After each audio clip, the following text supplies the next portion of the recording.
guys, Sarah here. Welcome back to my channel as we eat mint slices. It's not an inkswatching channel anymore, guys. It's a mint slice channel. So, first question of the day. Do mint slices exist outside of Australia? If not, why? Second question. It's not a question, it's a statement. Mint slices are without a doubt better cold. Do you put yours in the fridge? I do. They're also good in the freezer, but we put them in the fridge. So I might, with the power of editing, eat these, and you won't have to hear it. And then we'll swatch some ink for day 7. This is the end of page 2, which was days 4, 5, and 6. So bear with me, and then we can swatch for day 7. Okay. Same gear as always, same everything. I'm gonna, hopefully you don't mind, roll down my sleeves because it's quite cold, but I don't know, do you guys care if I'm wearing a jumper? I don't know why you would, you don't really have a choice. All right, day 7, page 3, inky.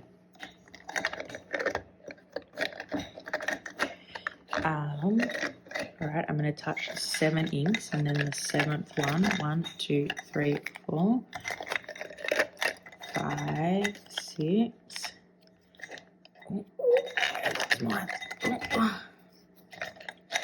Ooh, I have actually never done swatch this. This was given to me when I recently bought a pen.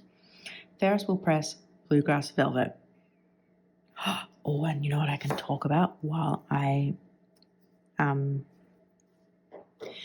draw is, okay, I have no idea. So we're just going to discover this in real time. I don't know if you can see underneath there, but I did all of these on Canva, and some of them are images and then some I edited a little bit. So we're going to see. I think what I'm going to do is do most of this with the fine and then come over it with the bigger dip pen. It looks like a teal. That's what I'm seeing in there. So whoever is on Reddit, there's the pen swap thread channel. I don't know, Reddit talk. Let's go thread. And look, most of the time it's just for like the US and Canada, sometimes a bit of Europe. It'll be like Europe to Europe. And so I did like a search of Australia, and there really isn't much, but I saw that this channel came up a few times, and it was a guy who restored vintage fountain pens. And he hadn't done anything in a while, but I looked through and like I've been wanting to like purchase my first vintage fountain pen. That's annoying what I did there. And the stuff he'd done just looked incredible. It was all reasonably priced. But I don't know much about Reddit. So anyway, I looked and it had been, this is supposed to be dots, but I'm going to go dashes. It had been a while since he did it. I was like, oh, okay, well, I'll just keep checking and see if he does anything again. And as I said before, I'm not actually on Reddit that much. And then I, must have jumped on a couple weeks later and he'd done one. And again, like I just missed everything. So when I wonder if I like follow him on Reddit, will I be able to like, I don't know, get notifications, or will it come up on my feed more, or whatever it may be? And I followed him, and as soon as I did, he was like, hey, thanks for the follow. How can I help? No. I got to talking about at the time, and when he had just sold, he was selling some amazing like vintage pocket pens, which I would really love. And I was telling him, and then he didn't have anything, and then a little while later he's like, hey, I actually have some stuff, do you want to have a look? And he was showing me, and then at the time I said, oh look, I don't have the funds to spend, but I'll let you know when I do, like now that we've been chatting. And probably then a month after that, where I did have a little bit to spend, he actually got back to me and he's like, very rarely meet another Aussie on here. I'd love to give you a discount. And it came down to 2 pens. I'm purposely not telling you what the pen is because I will do a new pen day video on it hopefully soon. I have it. It's incredible. He did writing samples for me, and then with the one I ended up choosing, he was like, oh, hang on, I actually want to tune it again. So then he went away, tuned it, get him another writing sample, packed it incredibly. Long story short, this guy is just this really lovely guy, and he's been restoring, he's 19 and like restoring fountain pens. He started when he was like, oh, he still is a teenager, but when he was a younger teenager, and is just incredible.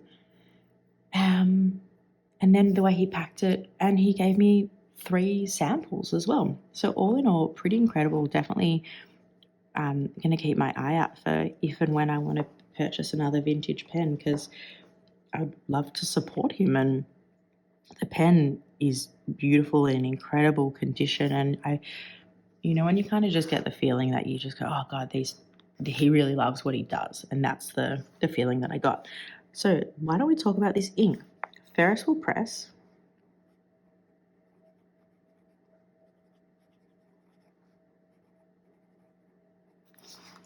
Bluegrass Velvet. This for me fits into that category of teal, which I know there's a real love for.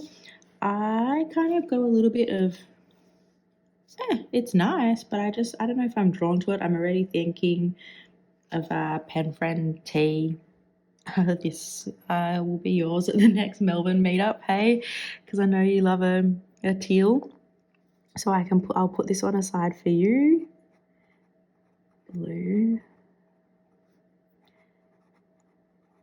I like it, but it's just not a color I seem to be overly drawn to.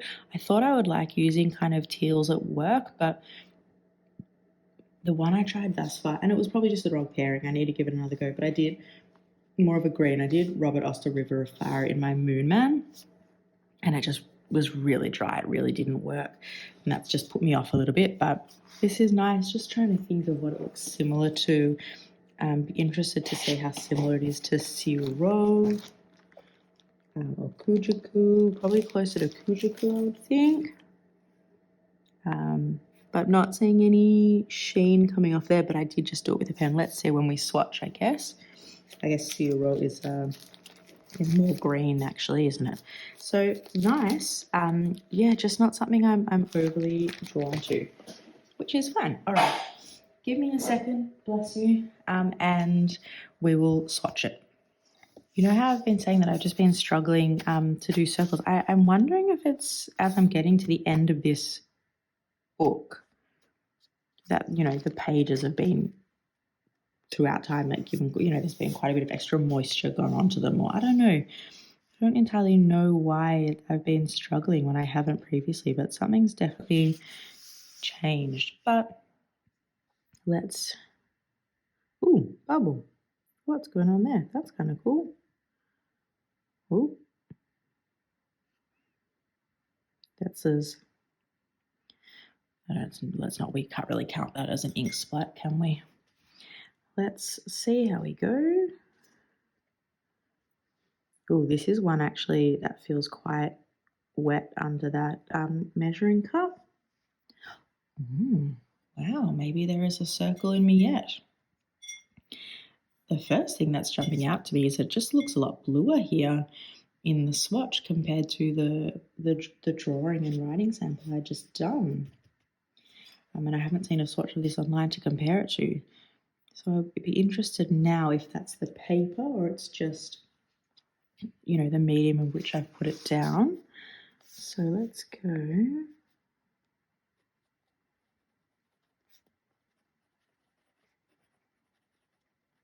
Are my eyes deceiving me? I think that looks a lot bluer on this paper. I want to bring this back here. What do you think? I definitely am seeing, I actually prefer it here than I do here. And I wrote off center, which is annoying. So to round off week 1 of June 2023, 30 inks, 30 days, we have a Ferris Wheel Press ink.